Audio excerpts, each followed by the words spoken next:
Azimio says the Monday mass demonstrations are on. It is the date with destiny.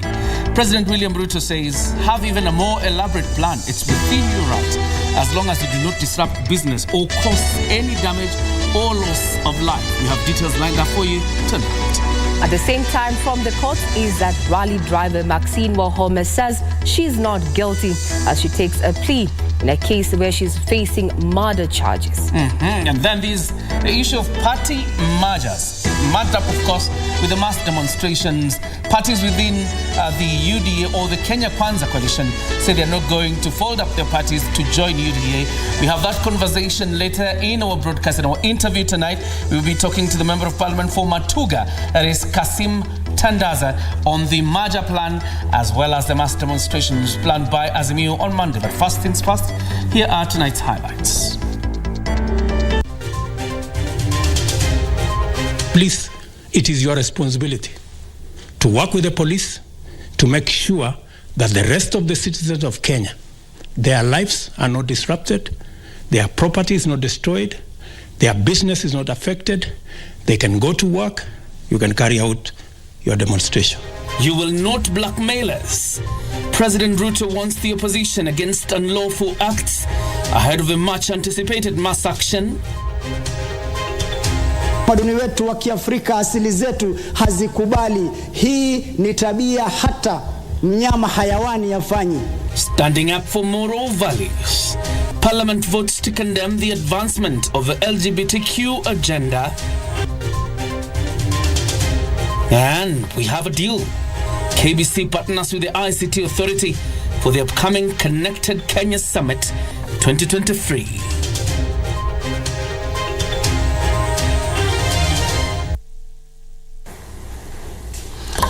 Lindsay Odinga is a sign language interpreter tonight. My name is John Jacob Kioria. And I am Regina Manyara. We start off with the news that President William Ruto has assured Kenyans that they have nothing to worry over threats by opposition leaders to hold countrywide demonstrations next week.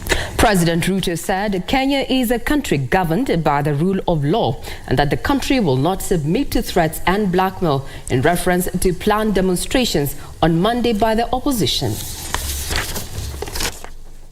Maandamano yote amepanga kwa miaka 40 ni ya fujo. Watu wanaharibiwa mali yao. Watu wanapoteza biashara zao. Speaking at State House Nairobi on Wednesday when he met leaders from Trans Nzoia County, the head of state said Kenyans have the right to protest but must do so peacefully and within the law, urging the Azimio coalition to liaise with police over the planned demonstrations. We have no problem with you organized demonstration. But please, it is your responsibility to work with the police to make sure that the rest of the citizens of Kenya, their lives are not disrupted, their property is not destroyed, their business is not affected, they can go to work, you can carry out your demonstration.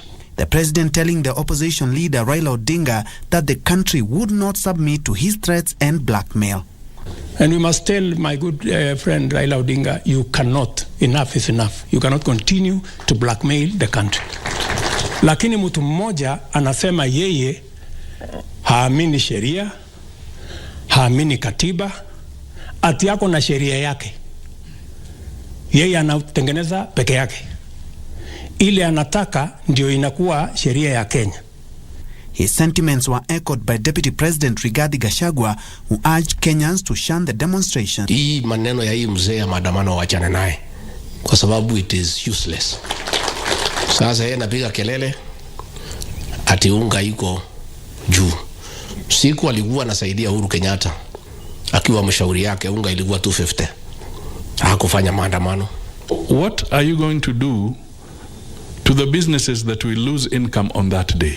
Mimi na rais wa Kenya hatuna any issues. Nilikuwa naambia viongozi wengine jana kwamba kuna ile dhana kwamba labda tulikuwa tunavurugana kwa serikali.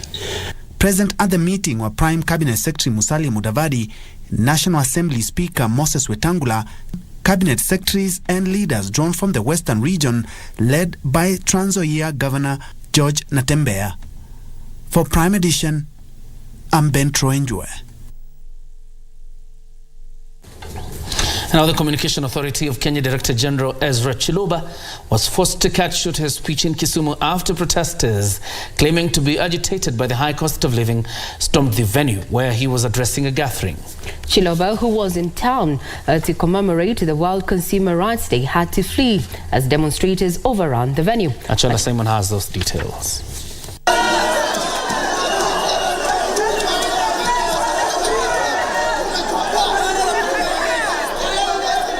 The World Consumer Rights Day celebrations in Kisumu County were unceremoniously cut short as protesters stormed the venue, disrupting the function.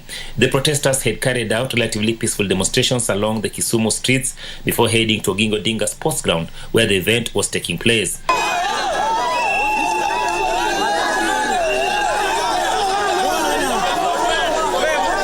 At the venue, Communication Authority of Kenya Director General Ezra Chiloba was forced to flee as the unruly demonstrators took over.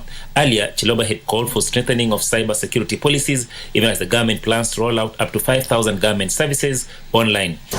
The issues are around the cyberspace. On a daily basis, the Communication Authority of Kenya receives complaints around harassment, online or cyberbullying, impersonation,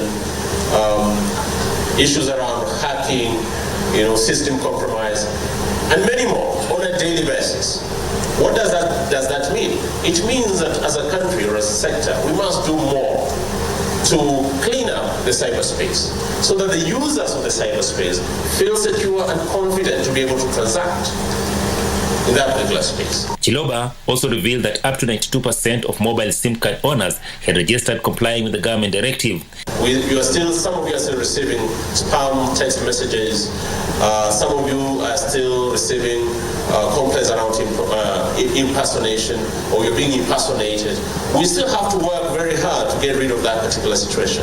So it also means that we may need to look at the standards around SIM subscriber registration and perhaps invest more in modern technology to be able to ensure that each and every person that is using mobile services as a subscriber is actually accounted for. He, however, wants stringent regulations put in place for the registration process to ensure only genuine phone owners register their SIM cards. Achola Simon, Prime Edition, Kisumu County. Parliament has approved a motion criminalizing discussions, publication and dissemination of information that advocates for the LGBTQ agenda in the country. In a highly charged debate, members of the National Assembly urged the executive and the judiciary to affirm Kenya's commitment to upholding African values and protect the young generation from foreign cultures that undermine Kenya's constitutional order. Watu wanaoenda kinyume na maumbile, yaani mashoga na masagaji. Mashoga ni wale wanajamiana wanaume kwa wanaume, na wasagaji ni wale wanajamiana wanawake kwa wanawake, almaarufu kwa lugha ya Kimombo lesbian. Hebu tuanze na utamaduni, Mheshimiwa Spika. Utamaduni wetu haukubali. Kabla nifikia katika dini, nitasema utamaduni wetu wa Kiafrika, asili zetu hazikubali. Hii ni tabia hata mnyama hayawani yafanyi. Mnyama mwenye sura mbovu zaidi, fisi, hana tabia ya kama ya binadamu ambao wanafanya hivi sasa. Lakini watakwambia siku hizi sayansi imeendelea, unaweza ukuwe na jinsia moja, lakini utatumia sayansi uweze kupata mtoto. Haya ni mawazo ambayo ni ya kishetani na hatuwezi kuyakubali. Mheshimiwa Spika, tuendelea kutiwa kasumba ya kuchukia kila kitu ambaye ni kizuri na kununua zile ambaye ni vibaya. Na sasa Mheshimiwa Spika, wameshukua hatua nyingine kwamba sasa miswada inakuwa ni sharti mfanye hii ndio tutawe misaada fulani. Na mimi nataka kusema, Wakenya wenzangu, wabunge wenzangu, afadhali tuwe maskini jeuri, afadhali tufe njaa, manake Mwenyezi Mungu hakutuumba tufe njaa. Afadhali tufe na shida zetu zile zingine zote, lakini tusije tukaambiwa hapa na mbeberu kwamba tuweze kupitisha miswada, tuweze kukubali maneno ya ushoga na usagaji ili waweze kutupa misaada. Jumapili tukaombe, hayajatutosha. Kutakuja kuwa na siku ya usagaji duniani. Hayo pia yatakuja. Na lazima tufanye nini? Tuyakubali. Haya siyaoni katika kitabu chochote cha Mwenyezi Mungu. Lakini sisi tuyatukuza kwa sababu ya kuhitaji misaada. Tangu zamani, wakati wa maumbile, Mungu akiumba mwanadamu haikuwa hivi. Na kwa hivyo inatakana tuende katika maumbili na tujiulize, Mungu alikusudia nini? Isiwe watu wanakuja kutukandamiza sisi hapa kama Wakenya tuweze kukubali mswada huu kwa sababu ya umasikini wetu. Sisi hatutauza utu wetu kwa sababu ya pesa. Let's return to the chambers a bit. And Azimio la Umoja Coalition appears to have finally heard the way in the Senate after the political parties disputes tribunal threw out a petition filed by Isiolo County Senator Fatma Dulo. Dulo had sought to have her removal by Azimio as a minority whip stayed by the tribunal, claiming the coalition's actions were in contravention of the law and standing orders.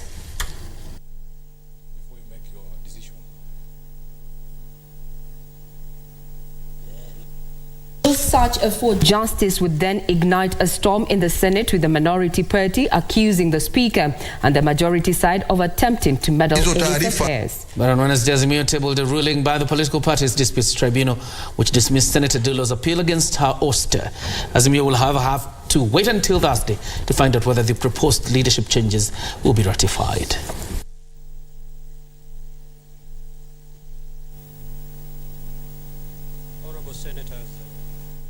Hizo taarifa si geni kwako, na wala si geni kwa hawa maseneta wenzangu, na si geni kwa taifa zima la Kenya, ya kwamba ile Political Parties Tribunal walikaa na wakajitoa, wakasema wao hawana uwezo wa kuingilia ratiba yoyote inayoendelea ndani ya bunge la Senate. Kwa hiyo kwa upande wa communication sasa tunategemea hicho kiti ulichoketi. Honorable Senators, this matter must be laid to rest. I will therefore seek your indulgence for not more than half an hour as I retire to my office to do my communication and then move back here on the floor of the House, resume the chair and deliver my communication. I'm surprised that, Mr. Speaker, you are departing from what you have promised this House, that you are going to deliver the communication before 6:30. I am in total shock of how this House is being handled. 169 people have so far applied for the positions of chairperson and 6 commissioners of the Independent Electoral and Boundaries Commission, IEBC, a week after the selection panel advertised the vacancies. IEBC Select Panel Chairperson Dr. Evans Makanda said the panel hopes to work within the constitutional timelines, asking those interested to do so before March the 28th deadline. For 7 positions, we already have 169 in 1 week, and we provided 3 weeks. So most likely we will have an overwhelming number, but we want to continue to ask Kenyans to apply. Application, we will have a season, about a week or so for shortlisting, and then we will publish, then invite Kenyans to make comments about the shortlisted candidates. That will take us maybe another 10 or so days, just to be able to ensure that we have all the feedback that we need.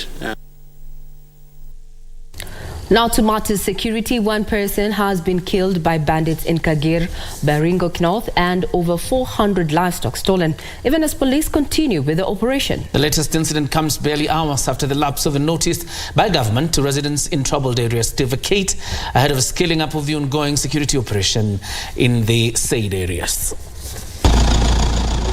Locals from North Rift region lament they are yet to see the fruits of the ongoing security operation, which was meant to silence the guns of the bandits.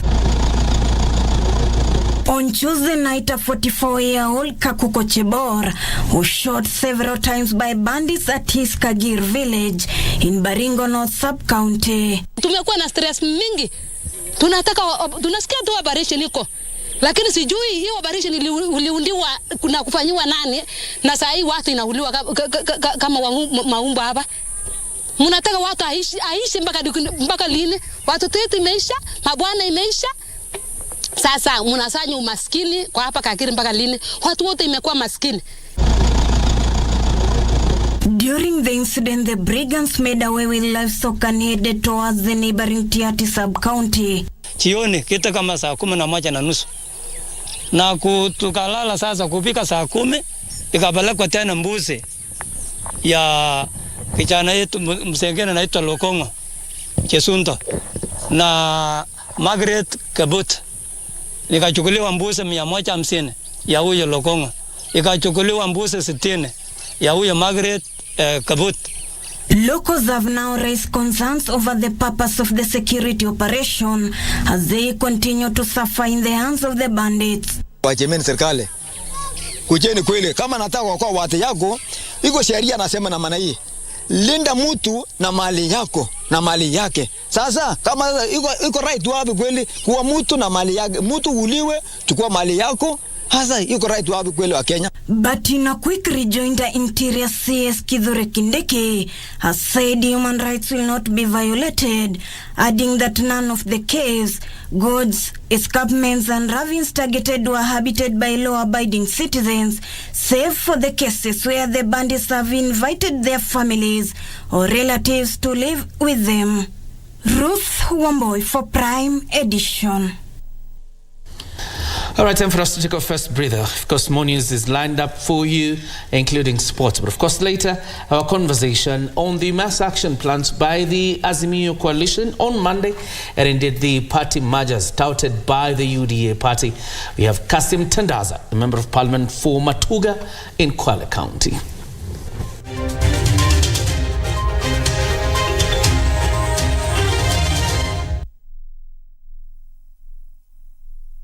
Kuna hizi kampuni zenye zinajua mali niko, kitu nimekula breko, kitu ninasema sahi, kitu nitakula next week on Thursday, pesa niko nazo kwa account, siblings wangu, the list is endless. Na mnajuaje hii information? Kwani mnani stock? Lakini nikuulize, kabla ya kupress allow, ulijiuliza hii information inatumiwa kwa njia gani? Kabla ya kuallow, hakikisha umesoma terms and conditions. Ujumbe huu umeletwa kwako na ofisi ya Data Protection Commissioner. I'm on TikTok. And there's some guys who, there's some guys who started the kitambo. We see your dances. Like, Buddha, unafanya TikTok Buddha. Na mwambia Buddha muingia juu kitu inabidi uingie uelewe hizi vitu ni nini. Nilikuwa nimefunga chapter. Nilikuwa karibu kwenda vasectomy lakini I was like, Mungu nani anasema Buddha. I have a job for you, Buddha. Hizi jeans vile umesema. Unajaji hizi jeans zimetaruka taruka. Wewe ndio ulizileta. Me, I know Issa as a legend of old school music. You know, Issa was poetic and you had to listen to his song and then he could hit baadaye.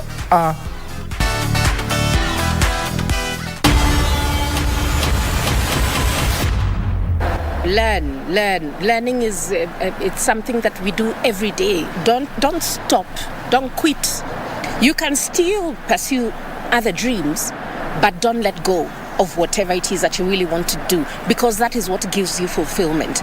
And I'm speaking this for myself, because today I feel totally fulfilled as a woman. I have learned a lot. I have had challenges. I am still questioning. I am still learning. But I walk every day with a smile on my face because what I am doing is so fulfilling. So every woman out there, go do it.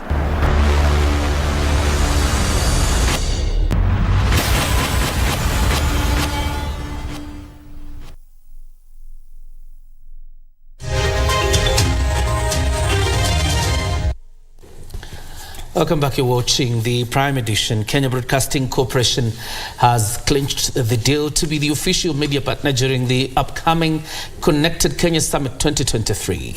The deal struck between the state broadcaster and the Information and Communication Technology Authority (ICTA) will see KBC air live proceedings from the summit, which brings together thousands of delegates from around the world. Acting KBC Managing Director Samuel Manyara has said this is the beginning of a long-term relationship between the two agencies. The Connected Kenya Summit has become the premier regional meeting for ICT minds to address the challenges facing the industry and tap emerging opportunities. The summit, which has been staged since 2009, has been the birthplace of major innovations like the Huduma Center initiative, the e-Citizen platform, the Presidential Digital Talent Program, and the launch of the 10-Gear Digital Master Plan. We see this collaboration as a critical success factor to the various initiatives that we're doing, to disseminate the information, but also to get some more feedback from our citizens. This year's summit will be held from April 2nd to April 5th, 2023, bringing together more than 1,000 delegates from across the world. Today, the Kenya Broadcasting Corporation has signed an agreement with the ICT Authority, making KBC the official media partner for the event. Acting KBC Managing Director Samuel Manyara has said that two institutions will collaborate to modernize KBC's ICT infrastructure and digitize and streamline operations within the corporation. This partnership we are signing today as a media partner for the forthcoming summit is very important to us, and it's very important to the country. As all of you know, and the country knows, the country is the issue of digitizing government services, connecting people to internet across Kenya is a central pillar and enabler to the Kenya Kwanza Manifesto. ICT Authority Chief Executive Stanley Kamanguya has said part of the deal is a plan that will connect KBC transmission site and studio machining across the country to the national fiber optic cable to improve their efficiency. So we see this as a very smooth synergy where we connect fiber to you, and then we use your infrastructure to also expand access for the internet, and we are more than happy to do that. So this is a hub of our broadcasting, and we would like it to be upgraded in all manner of angles of infrastructure, ICT, and this is going to improve our performance and our efficiency in serving the Republic of Kenya and the people of Kenya. Kenya Summit theme is the digital economy, endless opportunities shaping the future. Wari Mujenga for Prime Edition. And you can bet that KBC Channel 1 is going to do that Connect Summit justice. Absolutely. Now, family and friends have mourned the late former Communication Authority of Kenya Director General Francis Wangusi as a forthright man guided by conscience and desire to serve. The mourners, who spoke during a requiem mass held at the Friends Church in Ngong Road, said his successful overseeing of the digital migration in 2015 was a demonstration of his resoluteness in his life as a public servant. The mass also provided an opportunity for political leaders drawn from Western Kenya to square it out over the mass demonstration slated for Monday by the opposition.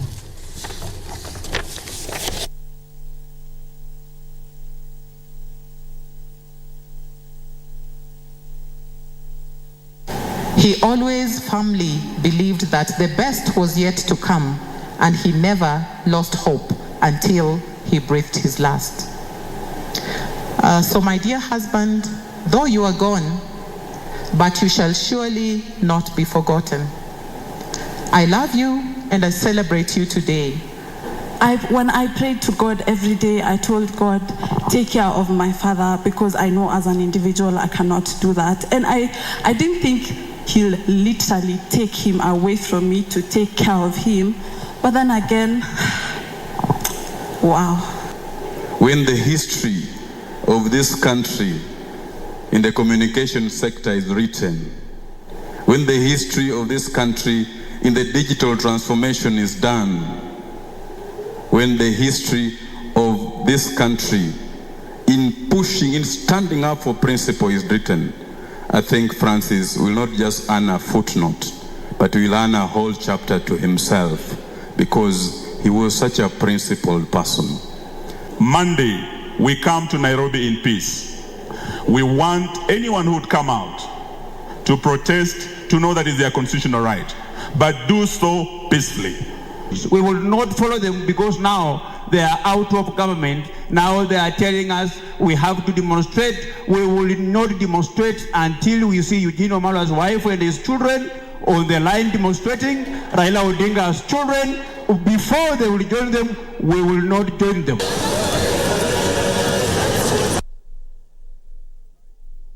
And may the soul of DG Francis Wangusi rest in eternal peace. Over 4,000 households in Korogosho slums in Nairobi have received relief food donation courtesy of the First Lady, Rachel Ruto. The First Lady challenged women in the informal settlement to join groups and benefit from affirmative action funds being rolled out by the government. The First Lady, who was accompanied by Nairobi Governor Johnson Sakaja, said the government was working hard to lessen the burden of Kenyans and the future was promising. Ndio nimesema kwamba Mungu akitupatia kitu kwa mfuko ama Mungu akitupatia kitu kwa mkono kama chakula ambayo tumepata siku ya leo, itakuwa vizuri ili tuweze kuwaletea ili muweze kupata chakula. Mimi ningependa kusii kila mama ajipate ako katika kikundi. Kenya ya leo siyo Kenya ya kutembea peke yako. Kwa sababu najua Mungu yuko na najua rais wetu ako na roho kubwa. Najua kutakuwa na suluhisho, kutakuwa na usalama. Tumesema hakuna tone la damu itamwagika kwa sababu ya siasa tena Kenya hii.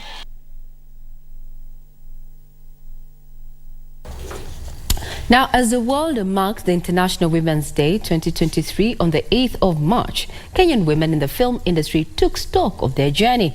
What were their key achievements? Is the country's film industry predominantly female or male? Starting tonight on cinemas and theatre. And for the next 3 Wednesdays, we bring you the story of this remarkable woman, Wangeshi Murage, a media practitioner with 23 years of experience in content production and distribution, is our focus this evening.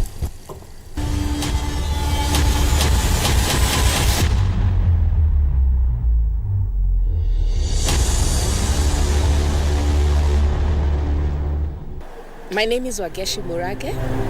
I am a media consultant. I started off as an actress. So I would do stage plays at Phoenix Theatre, and then I got an opportunity to join the Nation Media Group as a trainee presenter on radio, and then became a producer on television, and that's where I think I started cultivating my passion. So I've been in the industry for 23 years, this year being the 24th, handling or working under different capacities. Like I said, I started as an actress, I moved on to producing, I went to directing, then I became a manager, supervising content and all that. So I have worked with people from various industries in different capacities who basically put a production together or promote a production and or market it. When I joined the industry, if I take it from a woman's perspective, because we are celebrating Women's Day, yay! We were very few women in the industry, and also in terms of the roles, there were like specific roles designated to women. But now, 20 plus years later, some roles have opened up. It was rare to find a woman doing in grips, hauling equipment and stuff like that. It was rare to also see women directors, but we had a lot of women producers. It was rare to see, mostly on the technical side, even sound, that was like mostly delegated to men, but a lot of women have now stepped into that space. So that is so good. The journey is still continuing. I haven't reached the destination, which I don't think I actually will, because in media things keep changing. It's so dynamic. It's very vibrant. So what we are doing today, in 2 years' time, will be completely different. Like AI right now, that's the biggest thing that people are looking at. Now, I have to even learn what AI is and what it does so that I can then be able to help and assist the other stakeholders in whatever needs it is that they have. So that has been my journey, and it continues to be my journey. For me, let me use myself as an experience, was being given an opportunity to prove myself. I had to fight really hard. My brother over here would get an opportunity very quickly, but I had to really prove myself, and I had to maneuver and see how to get work done so that people can see that I am also capable. It's become a little bit easier right now, but still that challenge is there. Setting up organizations, companies, creating jobs as well does also not come easily. But again, I don't want to say it's because we're women, we are being undermined.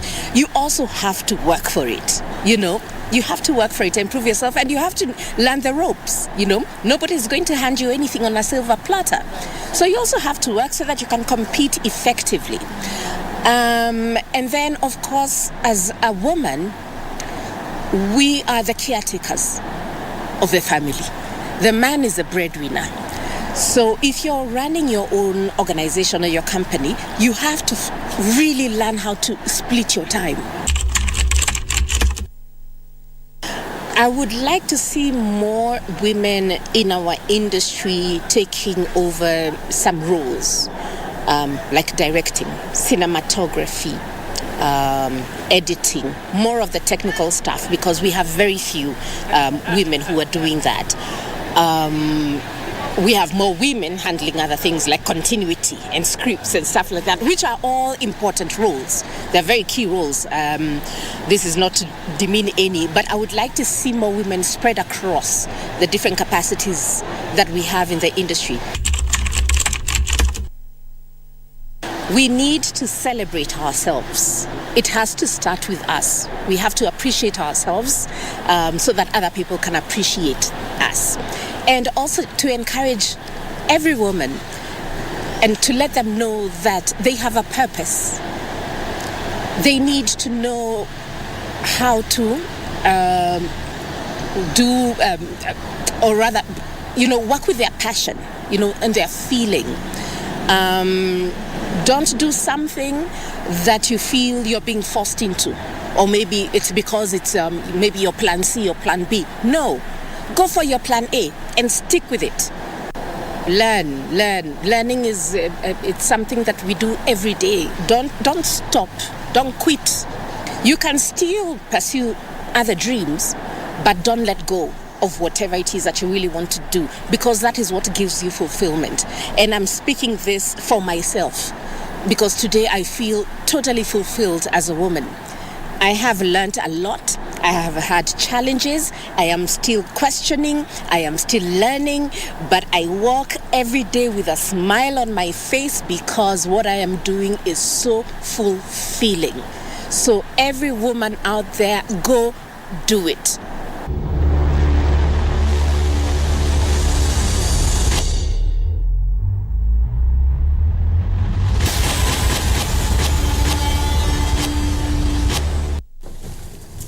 Wow.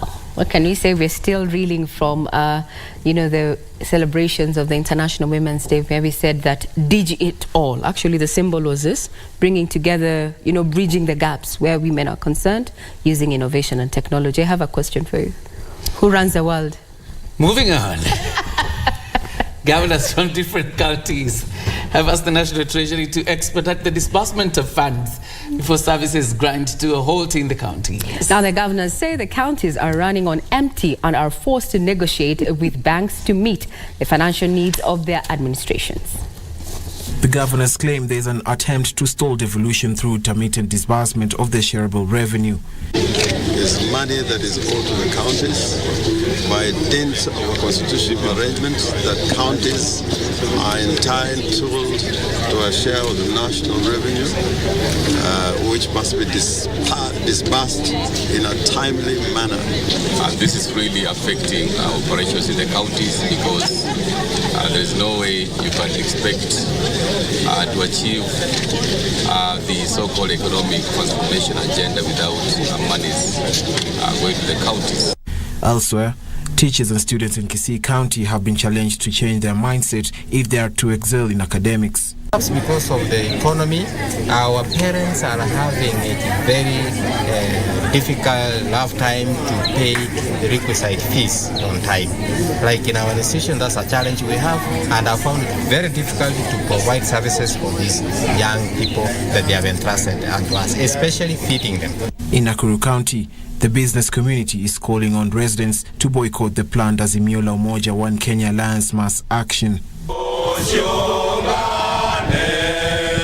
Finally, leaders from the Kaaga Synod have condemned the refusal of presiding Bishop Joseph Mtombura to vacate office after his removal by the church.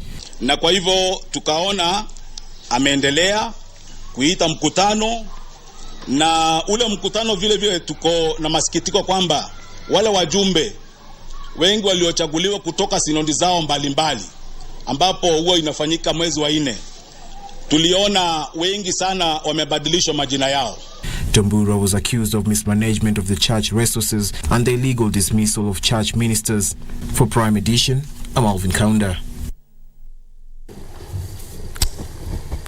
Now from the counties, we're going to be coming back with none other than Betty Kiptum with today's business. All right, and of course later there will be sports, and after the sports then our conversation with Matuga Member of Parliament Kasim Tendaza. We're talking about the mass demonstrations and marches.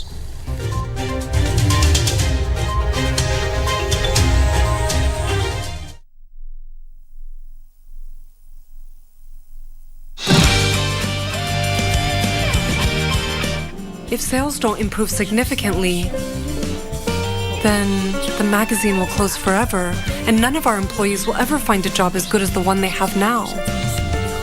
Why don't you just go home?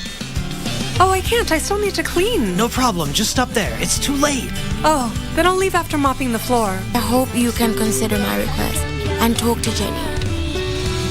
All of us want her to come back and work here. We really need her. You have to marry later. Say you want to see the kid for a couple of days and then take a sample. When you normal. Huyo kijana amepotea tena sana. How many times does Millicent come here? Mama Paul. I'm surprised he hasn't hit on you yet. You're still legally married to her, right? Thanks for jogging his memory. Nimeolewa and I'm good. Look how that turned out for you. How is Joel? I hear he's dying. Shindwe. Leave the knife. It's okay. Mimi ndio the last person naweza taka kuimpress Nick. The entitlement speaks it all.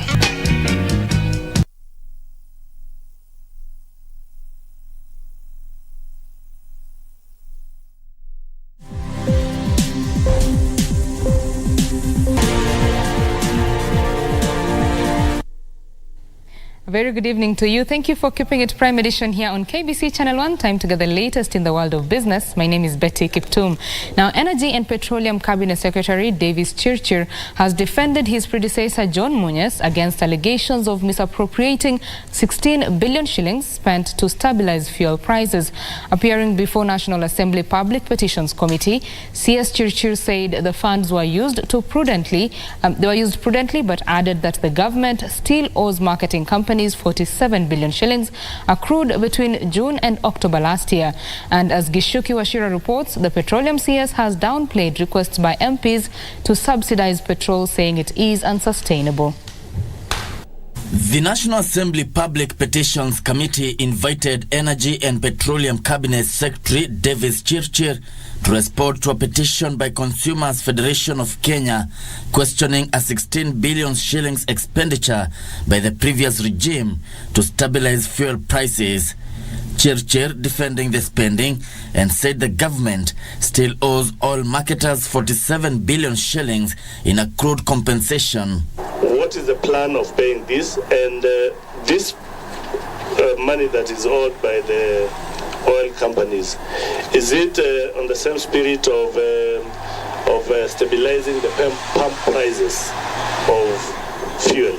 Settling the outstanding amount was critical in order to avoid disruption in supply of petroleum products in the country. MPs questioned the suspension of fuel subsidy when pump prices are rising. The Cabinet Secretary, however, said the subsidy was unsustainable and attributed the rise in pump prices to tightening of monetary policy in the United States that was affecting the exchange rate of the dollar. Do you believe that subsidy was the best, was and is now the best intervention under the circumstances? So the increase that we see sometimes, that we have seen on the petroleum products, sometimes is not the cost of the plants out there, nor is it the cost of freight. It is the cost of foreign exchange losses that we are paying up to 20 shillings at the pump. The ministry now seeks to defer payment of oil to the international market by 6 months to ease pressure on the dollar. If we take product today in April, that payment will happen in September.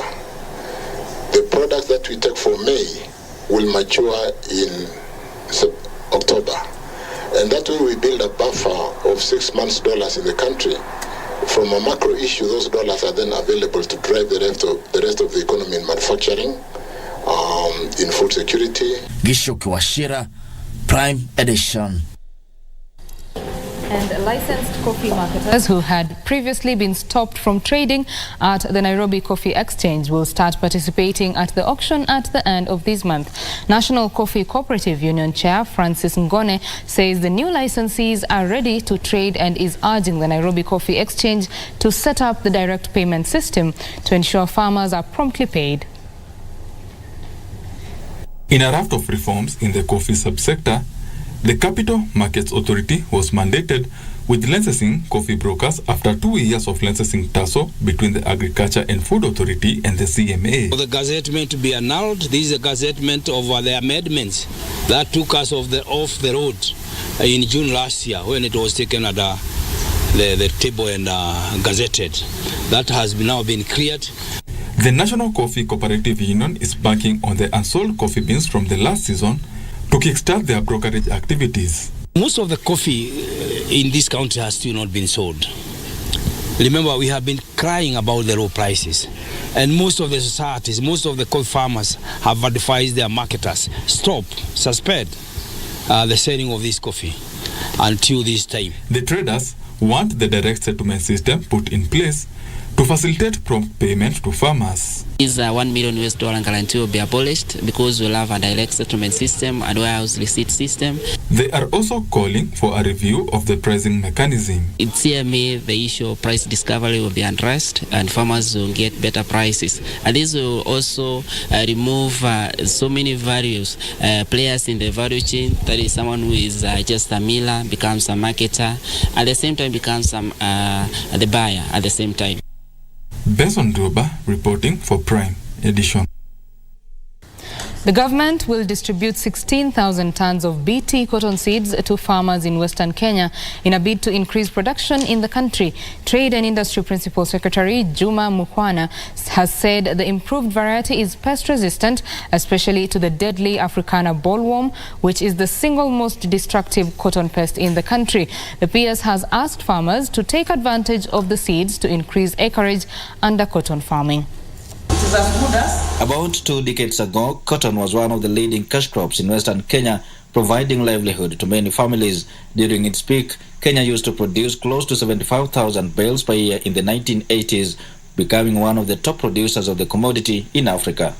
but still. However, after years of mismanagement and pest invasion, production has dropped to around 5,000 bales per year. And that's why this year we've decided to come out in a big way to join hands with everybody else so that we really make this big.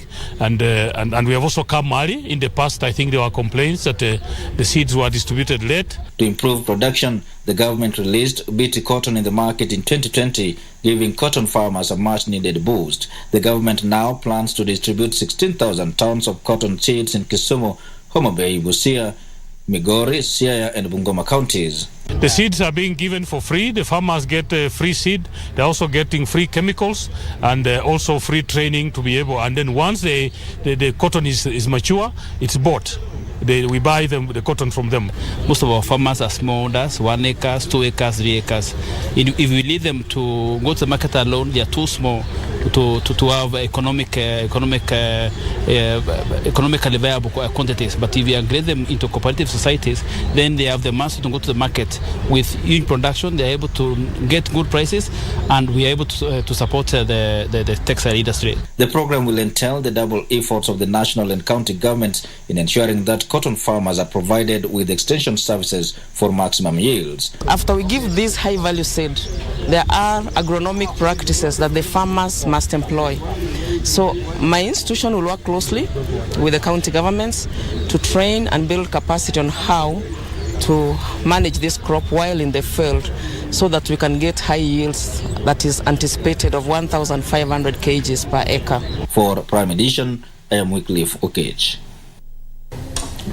Now, digital financial service providers are looking to expand their portfolio to include insurance, savings and pension products to enhance financial inclusion.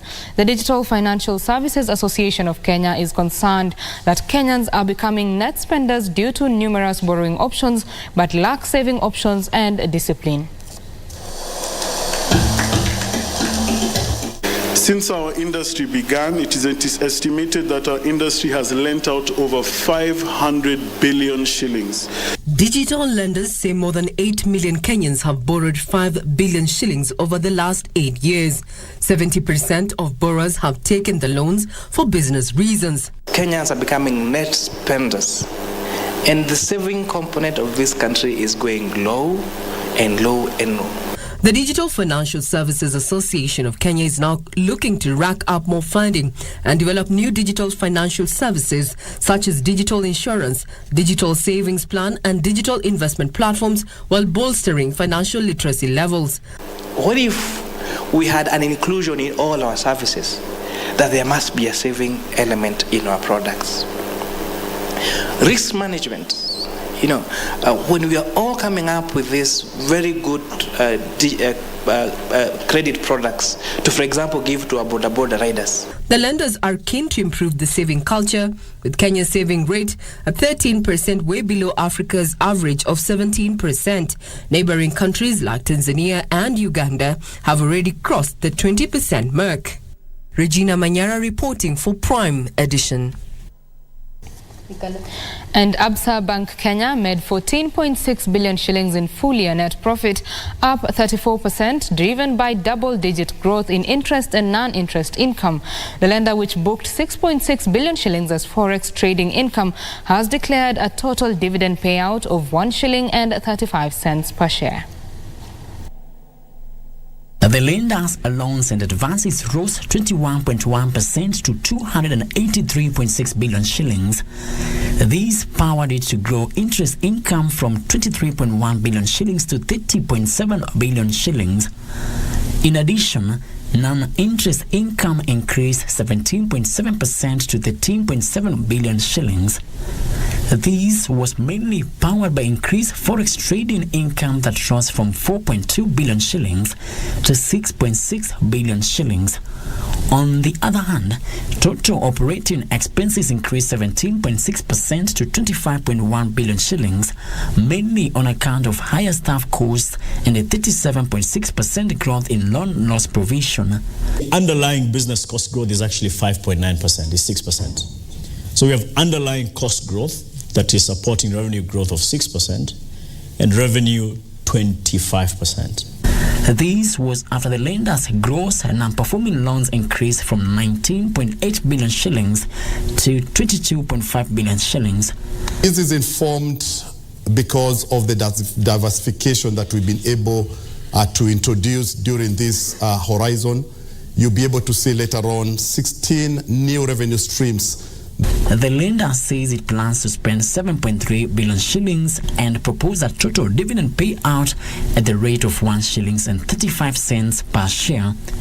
Frederick Muki for Prime Edition. And farmers are being urged to utilize community seed banks established in various counties to preserve indigenous seeds which are at risk of extinction. Seed Savers Network, a non-governmental organization, is supporting farmers in preserving seeds while encouraging them to practice organic farming and kitchen gardening to be food secure. Critics of the proliferation of genetically modified organisms have cited the risks of losing Kenya's indigenous seeds. Studies have shown that 90% of the seeds planted in Kenya are from informal seed systems. In an effort to educate farmers on their importance, Seed Savers Network conducts model fossil analysis to identify the crop species that are at risk of getting extinct and obtain their seed to be stocked.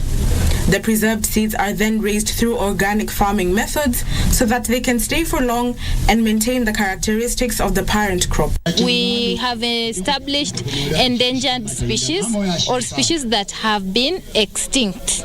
We have up to a range of 200 different crop species stored in our community seed bank, and the rest are also stored. The vegetatively propagated crops are stored in the field gene bank. Through the seed banks, farmers are also trained on traditional methods of farming that are pesticide-free and less costly, aimed at improving their nutritional status.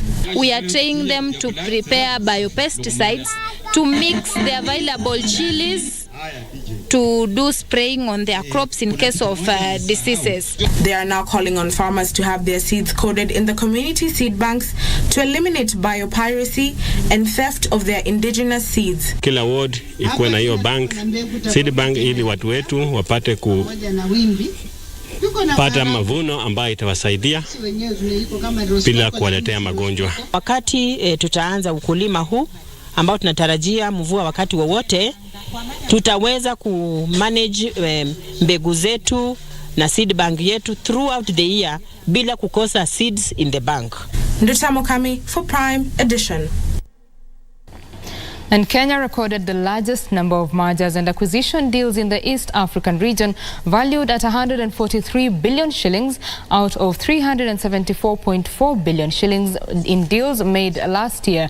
KCB Group's acquisition of a majority stake in Democratic Republic of Congo's largest lender, Trust Merchant Bank, was voted Deal of the Year by Dealmakers Africa. KCB Group completed 85% acquisition of DRC's largest lender, Trust Merchant Bank, in December last year, in a deal valued at 15 billion shillings, with an option to purchase the remaining stake within 2 years. The acquisition of DRC's Trust Merchant Bank, which had an asset base of $1.5 billion and a strong offering in retail, SME, corporate and digital banking channels, has now emerged Deal of the Year at the Dealmakers Africa Gala. Valued at $17.53 billion US, almost 15% lower than the 2021 deal value. The slowdown in activity witnessed in the second half of the year was the result of macroeconomic factors such as the war in the Ukraine, inflationary pressures, and rising interest rates.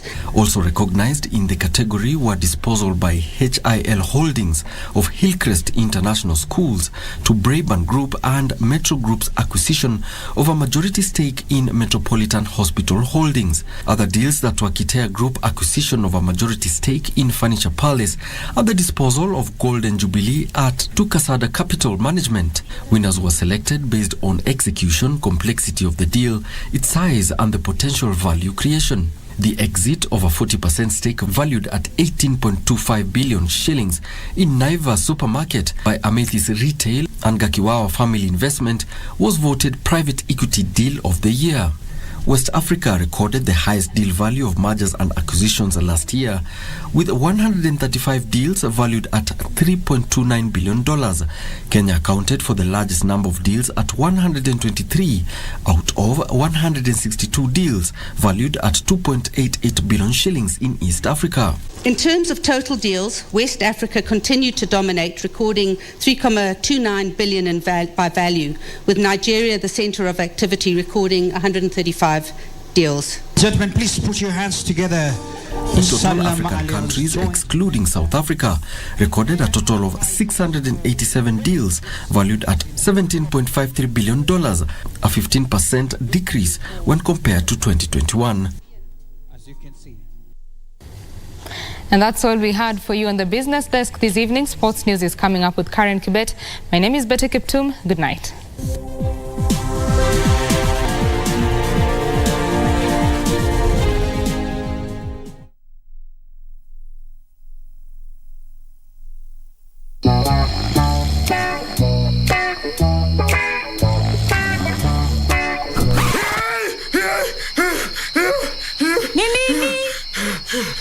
Nimesahau kucheza Loto Moto.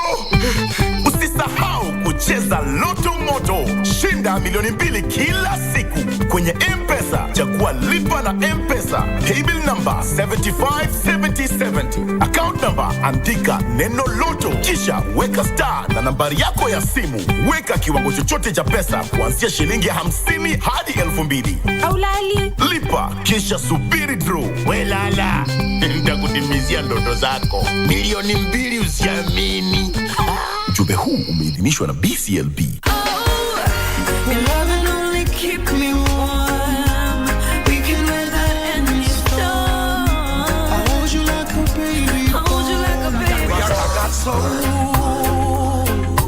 Reggae music rocking my bones. Eastern City.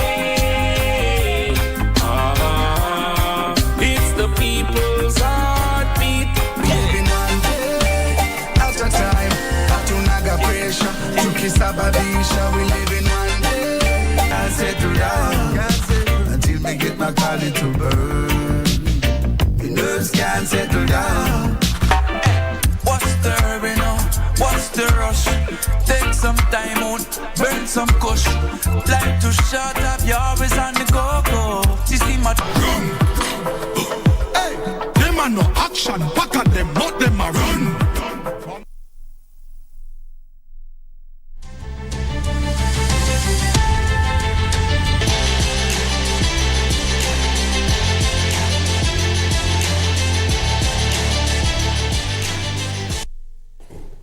A very good evening to you. I do hope you're holding up well. Let's now talk sports. My name is Karen Kibet. The national under-21 women's hockey team suffered a third successive defeat in the ongoing Africa Junior Cup in Ismailia, Egypt. The team was humbled 7-0 by Zimbabwe women and remains last in their pool with no points. The team lost their opening matches 2-0 against Egypt and lost 5-0 against South Africa. South Africa is leading in the standings, having lost no single match. Zimbabwe comes second and Egypt third.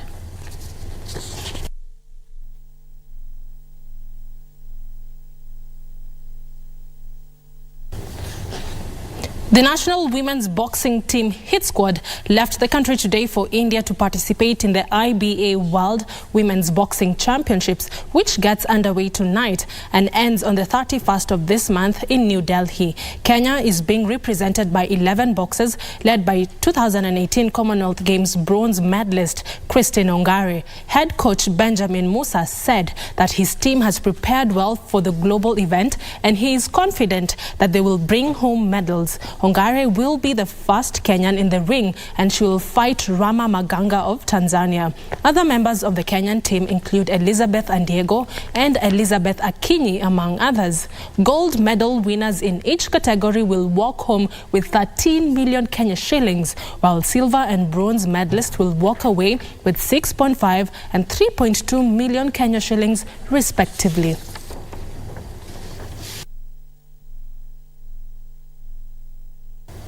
All the best to the ladies representing us. Moving on, Harambee Stars head coach Firat is expected to name a provincial squad tomorrow to prepare for an international friendly match between Harambee Stars and Iran on the 28th of this month in Tehran. The match will be the first international match for the Stars since November 2021 when they beat Rwanda 2-1 in a World Cup qualifier match. Firat said the match will help them assess the strength of his squad as they strive to rebuild the team. The team is expected to start residential training camp this Sunday with 5 foreign-based players expected to join the team. Football Kenya Federation has named former Sofapaka head coach Ken Odhiambo and Kariobangi Sharks head coach William Muluya as Firat's assistants. Rwandan President Paul Kagame expressed his deep gratitude and appreciation for receiving the CAF Excellence Award 2022. He said that sports in general and soccer in particular have helped Rwanda overcome the historical challenges the country has faced and have contributed to unifying the people. The award ceremony was attended by FIFA President Gianni Infantino, members of the CAF Executive Committee, presidents of CAF member associations, and soccer legends. President Kagame affirmed that the African continent has great footballers, noting that the performance of the Moroccan national team at the Qatar World Cup was a source of pride and honor for all Africans. Africa has talent. There's no doubt about that. But our best players should not need always to move abroad to unleash their full potential. May God be with you, and we would like you to come on stage.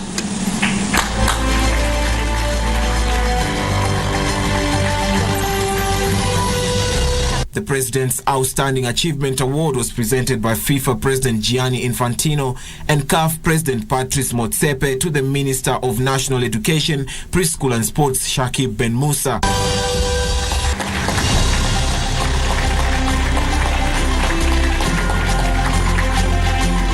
The ceremony was marked by the screening of a video recounting the epic of the Atlas Lions in the Qatar 2022 World Cup and highlighting the leading role of His Majesty King Mohammed VI in the promotion and development of national soccer.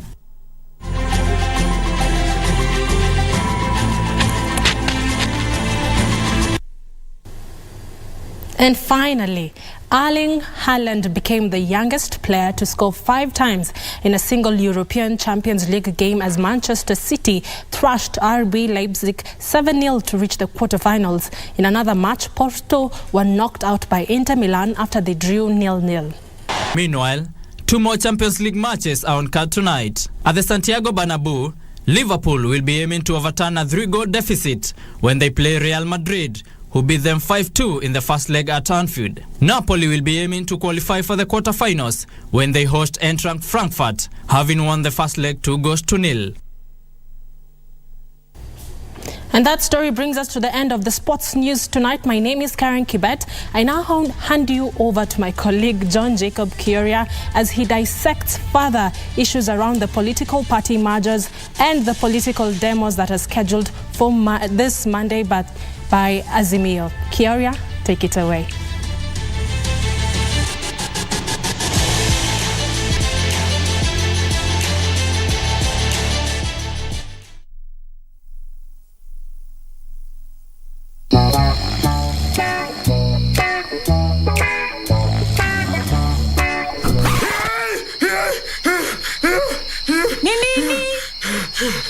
Nimesahau kucheza Loto Moto.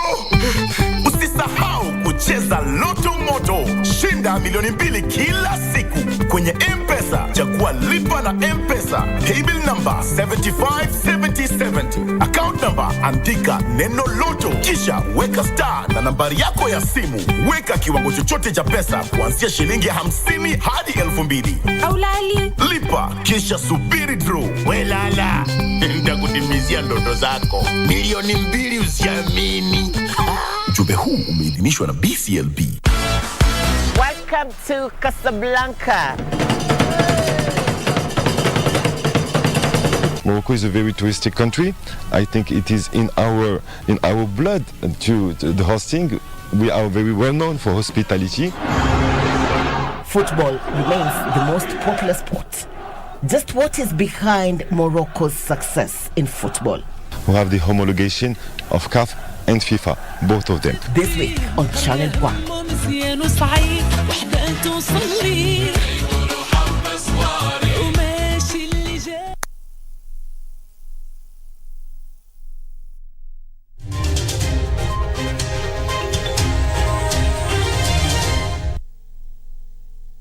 All right, time for us to get into a conversation. Tonight we're talking about the demonstrations, mass demonstrations planned by Azimio that they say is going to go on. President William Ruto, on the other hand, says it is their constitutional right.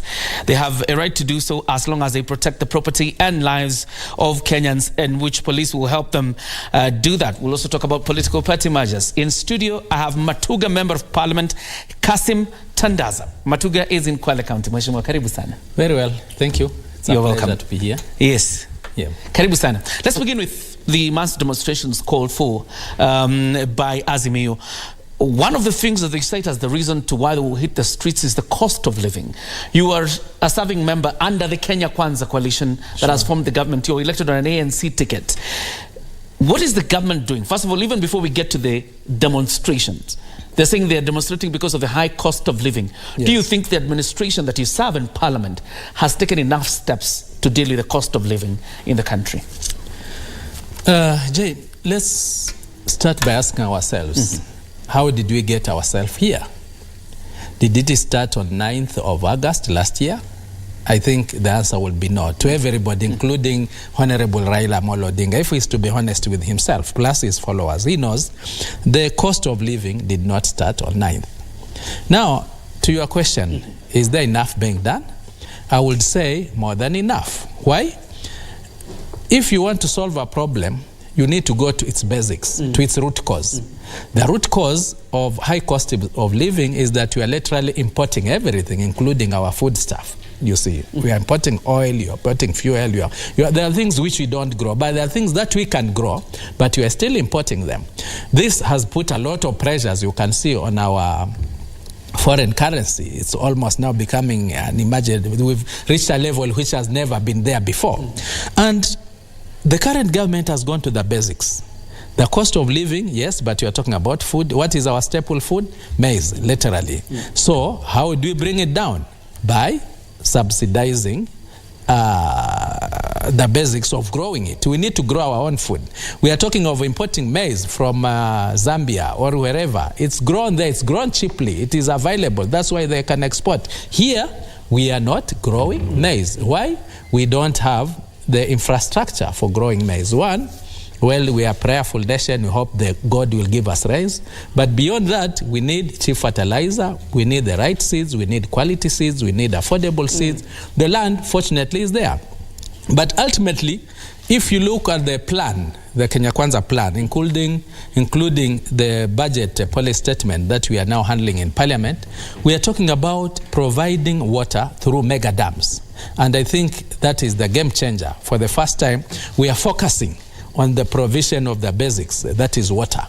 Because we cannot just rely on talking about agriculture when you're talking about trend fed. We know climate change is here, it is real, it's bound to be there. So now we are looking at how we can provide water. These are multipurpose dams, apart from generation of power and whatever, but mainly for agriculture. So if you were to ask me, we've done more than enough. Remember, as I've said, this is a problem that has been there for a long time, and it will take, I don't know, I don't want to use maybe a madman or somebody hallucinating to imagine that it would have ended once and for all. Our colleagues on the other side have been talking about subsidies. It's like this is something that has never been tried before. We know very well, prior to the general election, there were subsidies. I think that's where it came out so prominently, that you are going to put subsidies so that now from the packet of maize moving, that time almost 250, you'll get it at 100 bob.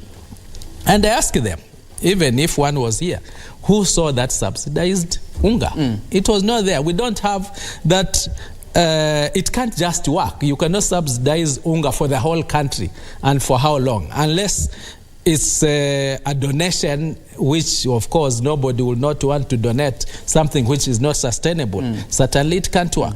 So this is a situation where, yes, as a Kenya Kwanza parliamentarian, as a member of parliament, I cannot say the cost of living is manageable. It's high. People are suffering. But we need to get a permanent solution to this problem. And that is where we're in Kenya Kwanza. Somebody talking about 100 days or 3 months. You know, if you've been suffering for a long time, it would be myopic to imagine you'll only swallow 1 tablet and instant coffee, you are cured. It can't happen that way. So that is where we are. Otherwise, I can tell you for sure, the maandamano has nothing to do with the high cost of living. Before we talk about what it has to be... While I've been talking about the high cost of living, which is there in reality, if we are to now tie that to maandamano, certainly it has nothing to do with the high cost of living. We will talk about probably why you think they want to do maandamano. But still on the cost of living, don't you think the demonstrators are holding you to a promise of immediately we get into power, we are going to provide relief to Kenyans on the high cost of living? That was a promise made by President William Ruto himself. Now, seeing that it's almost 6 months and then that promise is not right. You see, Jay, I don't know whether you've gone to a hospital, especially the public hospital where you have to queue. You've gone there, you are sick, and you are waiting for a doctor, and then finally the doctor arrives. Though somebody in a white coat, but we normally assume anybody in a white coat in the hospital setting is a doctor. And then, I don't know whether you have the experience that somehow you feel relief. You've not even been tested, you've not even been diagnosed, but the mere fact that the doctor has come, you feel relief. I think that is what we promised. Now we have the doctor has arrived. Unfortunately, it's also a doctor, William Ruto. The doctor is there. And then he's telling you that this is the diagnosis and these are the medicines that are required. You take them thrice a day for 30 days. You see, you don't expect to get relief. Certainly you don't expect to get cured the first day you take. But the mere fact that now you know you've seen the consultant and has prescribed the medicine for you, you just definitely feel that you are going to be cured because that's what you've been waiting for. That is what Kenyans should understand. We promised them and we are walking that journey towards what we promised. But it would have been myopic for somebody to imagine that all of a sudden the price of fuel will come down when the dollar the exchange rate is going up. How? You know, and these are factors beyond your control. We don't print dollars here. Our exports are low. We are not exporting to get those foreign currencies. So people should just realize that now we have the doctor, the prescription is there.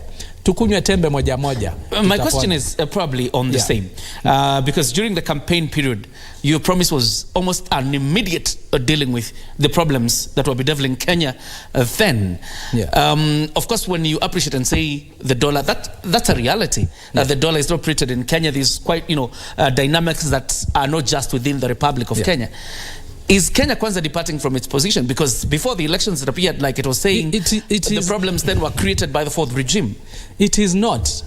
To me, I will not really just place that this problem started with the previous regime. I've talked about food security.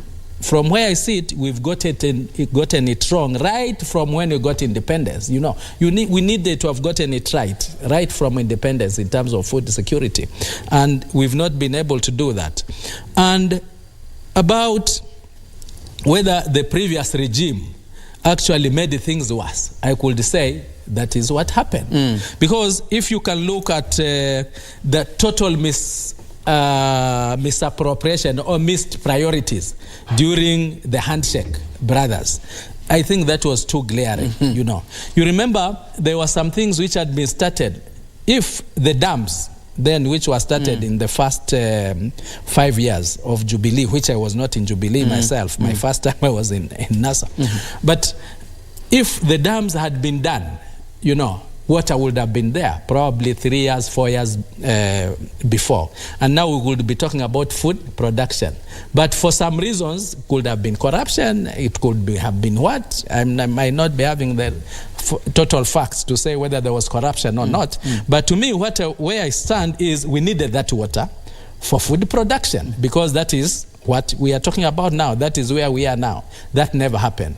What is happening now, I think if you are to look, to look at today's papers, now those mega dams are being revived. Irrespective of all the challenges, they could be in court, they could be what, but the priority is we need that order for food production. We cannot wait to say until we settle all court cases, until we settle all this, and we are not talking about food security in this country. So, to me, there was a total disconnect with the handshake brothers, so to speak.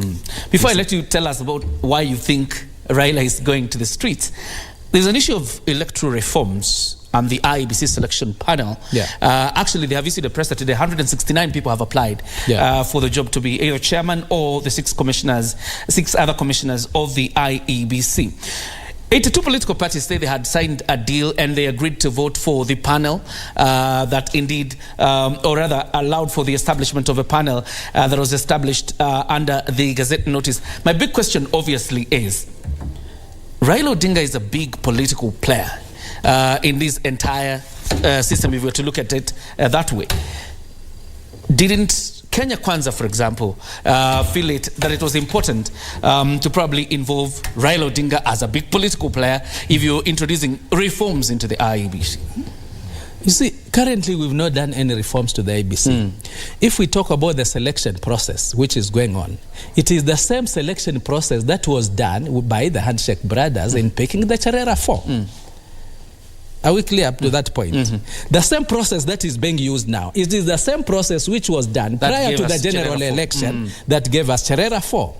The Right Honorable Raila Amolo Odinga, the big player as he is, I agree to that. He was with his brother, the former president, used that nomination process. Unfortunately, the gods were against them. The Cherera 4 never helped them. Now, it is laughable. It's laughable now to say we need two political parties, because I think his last statement was there is no way the IBC should be reconstituted now without Azimio also coming into play to say, to put their input there.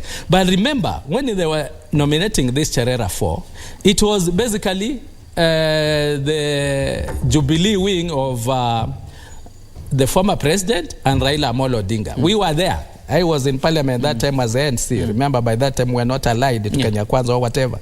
They didn't consult us. We never went to the streets to complain.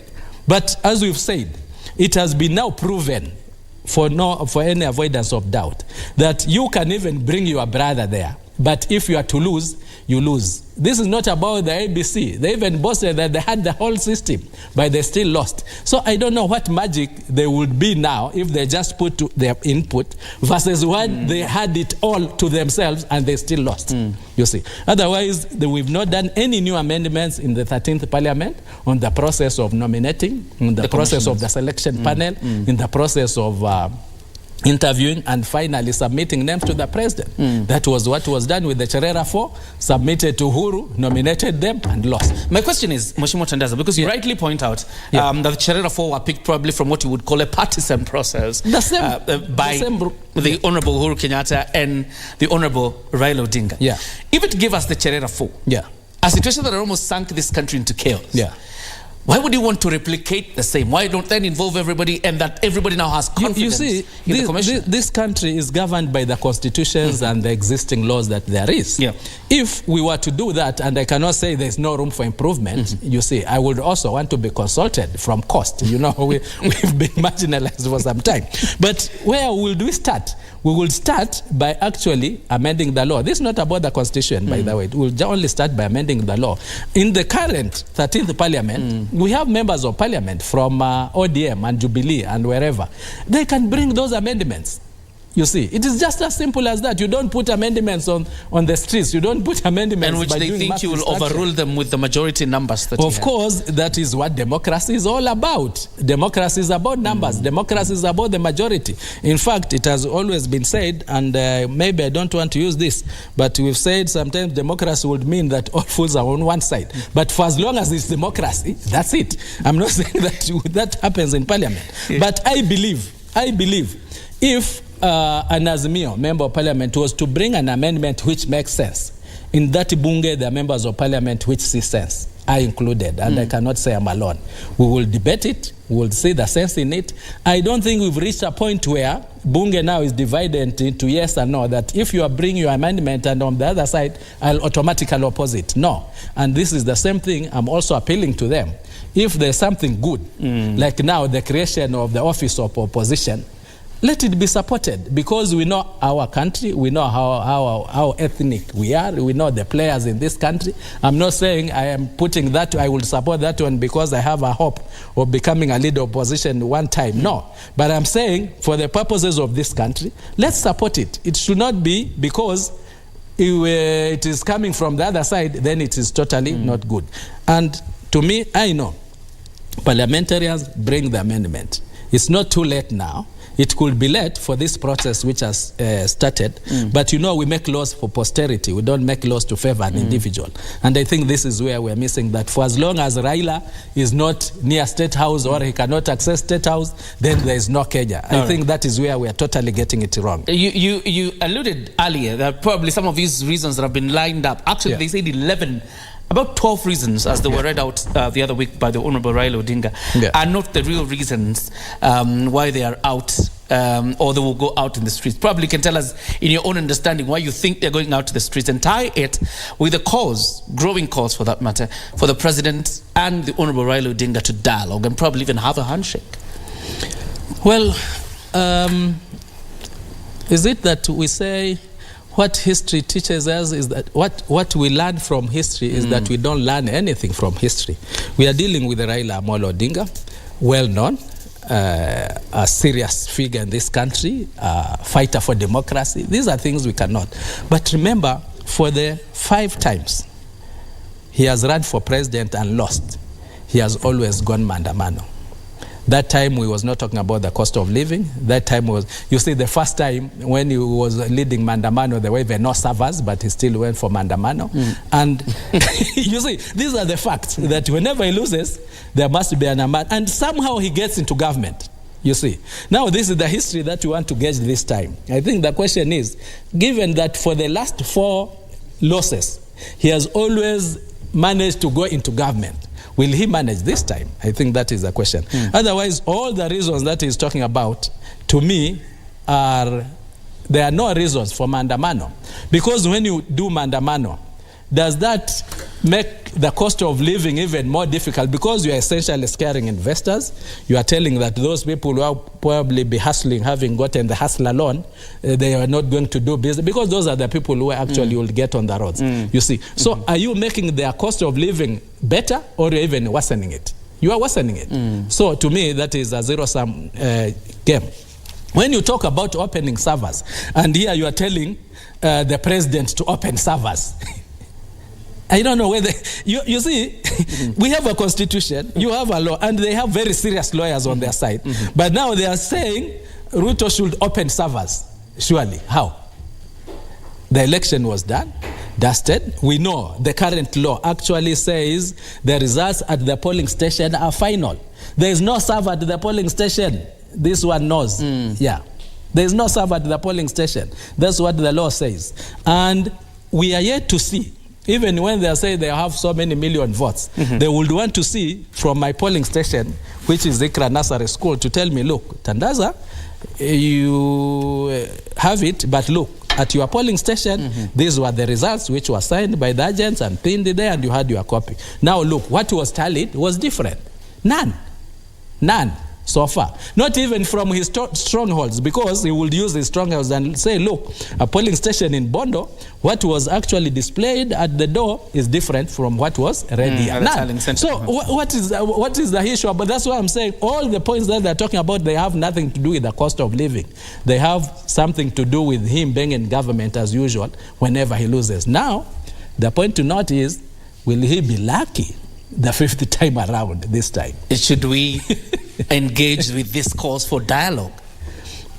Well, as Kenyans, and I've been on record several times, and I'm very consistent in this, we should not stop talking to any Kenyan. irrespective of his political affiliation, irrespective of his color, irrespective of his creed. You see, even me, if I got the opportunity to talk to the Right Honorable Raila, I should greet him and talk to him and introduce myself. Somebody should not just come and say, you are in Kenya Kwanza and we saw you talking to Raila. No, we may not even be talking politics, you see. So for the purposes of the unity of this country, going forward, we should be talking to each other.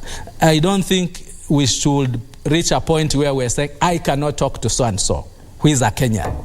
It is there in the Constitution. We should talk to each other. But when it comes to the elections now, this is a different matter, you see. Even me, in my constituency, we were 11 of us, you see. I won in terms of the majority votes. Now, we cannot say those who lost now must nominate them to the CD. Of course, I don't nominate people to the CDF committee, but the perception is we do. That how come even in your office there is no loser who is a member of the CDF? How come in your parliamentary office none of your competitors is there? This doesn't. We fight and live to fight another day. But the problem now is, and I could see this coming if you followed my discussions prior to the election, that it's a very disparate move because I don't think he has any chance. The last bullet that he had, Alitumia, the last, I don't know what he had. I think he had only the magazine, this one. He threw it away. Now, it's like, this is, I don't know what, we are looking at post-2027. Will Raila, will the Raila that we know be able to even mount a serious campaign for the presidency come 2027? I think that is another angle that we look at it, and that's why we are saying he has a history of getting himself into government, and I think that's the only chance that he has now, but I really doubt if he will be fifth time lucky. Kwa sisi Waswahili huwa tunasema shahada ni mara tatu. Yeye amebreak record yake imekuwa mara 4, nayo ni ya 5. I don't think he'll be the fifth time. All right. We've spent quite a considerable time on it. Let's use the remaining 5 minutes to talk about the political parties merger. Yep. This idea that has come with the new Secretary General of the UDA party, Cleopas Malala, constituent parties within Kenya Kwanza, to fold up and form a bigger party that is a UDA. But ANC is among the parties that have resisted that move. Why? You've used 2 words which I'm not quite sure whether they can be used in the same sentence. Come together and form a bigger party, UDA. Yes. This is not coming together to form a bigger party. Yes. This is joining a party. From where I sit, I will say for those who have decided to join UDA, there is nothing wrong. I would also say there will be nothing wrong to do that. But at this point on time, and this is where I think Cleophas Malala got it wrong and has been my member of ANC. I'm also a deputy party leader of ANC. We have an existing MOU or memorandum which is deposited at the Register of Political Parties. They are organs, you see. They are members. There are different organs in any political party, and he knows that ANC or Ford Kenya is not a small party the way the other. There were 6 or 7 who joined the other day. You know, we are having parties where the party leader is everything. One, he's not even elected himself. He's the party leader. He doesn't have an MCA. Probably he got some few gardeners kama konao pale nyumbani na nini and relatives akasema those are part of officials. Then it's easier to make such a decision. You see. But even if that decision was to be made, I think it will not be made from the podium, you see. I don't think that is what should be done. But I would want to also give my personal thoughts here. How did Jubilee and ODM lose? If ANC and Ford Kenya, somehow they were cautious enough to actually talk to those parties, because we are looking at the margin of about 200,000 and maintained them, factors remaining constant, we would clearly see that they would have had that advantage. But because of their kiburi, the stamping, take it or leave it, we are the big brothers, if you don't want you, basically, and I will not want us in Kenya Kwanza to go that direction. I don't want us in Kenya Kwanza to go that direction because we will be shooting ourselves on the foot. What is the advantage of having many parties in one formation? You see, I can tell you for sure the low turnout of voters, which happened in those areas where you would have expected high voter turnout. In Nyanza, because even where the Right Honorable Raila Amolo Odinga, if you look at the voter turnout in Nyanza, was the lowest this time. Even Rift Valley, where you would have expected up to 95, 98, it was quite low. Why? When you put all the people in one basket, you take them to a nomination, they lose, and they don't have any other party. You know, I can run as in another party, but still say, this is my presidential candidate. So my mom and my relatives, where we start from, my village, they will say, once I vote for Tandaza, I'll also vote for his presidential. But when you tell me I'm out, now I'm just about to support someone else. You know, supporting someone else is not, I certainly cannot have the same vigor, especially if somebody that you are competing and I will believe he was favored. So definitely my people will not go to vote. So for me, the way forward is to maintain these coalitions. You see, the way forward is to maintain these coalitions. One, it is a tested way of actually winning. For the last 2-3 general elections, it's only coalitions who have won, which have won. And two, in terms of getting that presidential vote out from all the other parties that will come in. You see, people exercising their democratic rights, but again, getting a higher voter turnout in terms of the presidential vote. I think this is quite important. Otherwise, I will not say categorically whether which way we'll go. We have organs. These are discussions. It is a give and take. It depends with what is on offer. But last but not least, I am here and I would want to be quoted, God willing, when I'm alive in 2027. Even if all the parties will fold and join UDA, come 2026, new parties will be registered. You see, so it's a zero-sum game. That's why I'm saying as a zero-sum game. And once these new parties are registered, because it will reach a point where you think you also need their votes, coalitions will again be formed. It will be no wonder that those who are folding their parties now, they'll use some cronies to register new parties in 2026 and bargain again through those parties, pretending themselves are new. You know, we in Kenya, we know, but yeah, that is the main problem with the current scenario that we are trying to push. The Honorable Kasim Tandaza, the Member of Parliament for Matuga, thanks very much for joining us, and very good insights, obviously, on the political developments in the country. After Monday, probably we'll also call you again so that we look at how it pans out, right? My problem with Monday on they call it mass action. Mass action, yes. It's so sad. It pains me that it might turn to mass destruction.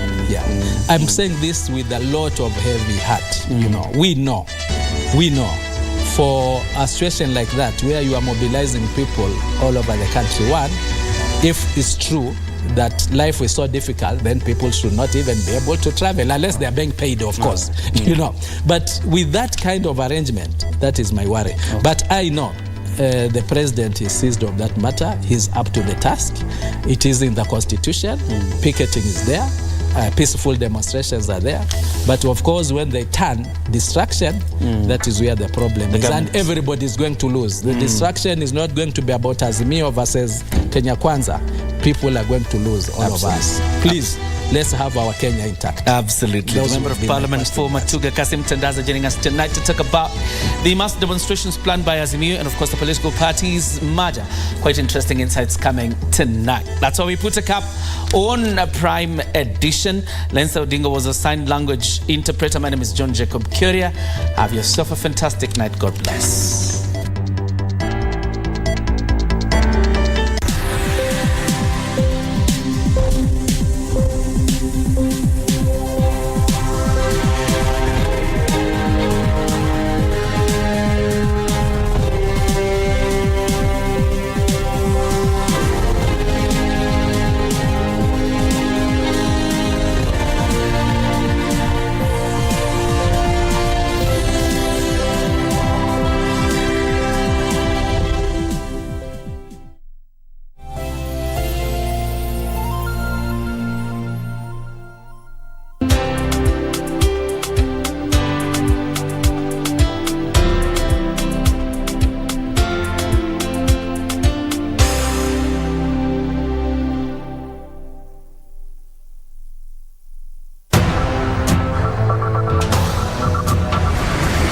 Wase wa saini tunakuanga wadedi Tatu ni polisi kama sisi.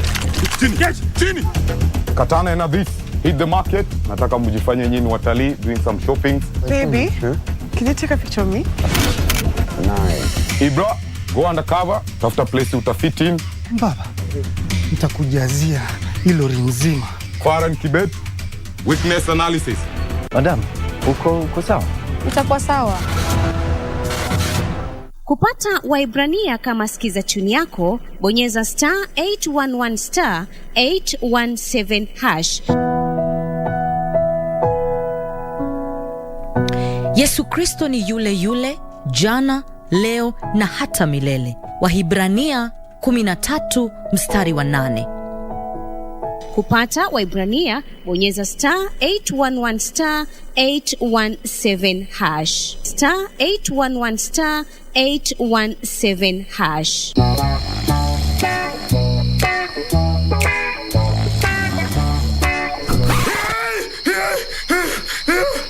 Nini? Nimesahau kucheza Loto Moto. Usisahau kucheza Loto Moto. Shinda